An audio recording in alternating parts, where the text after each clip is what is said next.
ನಮಸ್ಕಾರ ಗೆಳೆಯರೇ. ನಾನು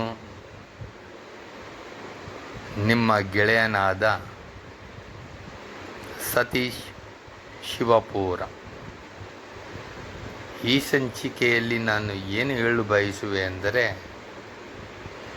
ನಮ್ಮ ಆತ್ಮೀಯ ಆಟೋ ಚಾಲಕರು ಜನತಾ ಸೇವೆ ಮಾಡಿಕೊಂಡು ಆರಾಮಾಗಿ ಜೀವನ ನಡೆಸುತ್ತಿದ್ದರು.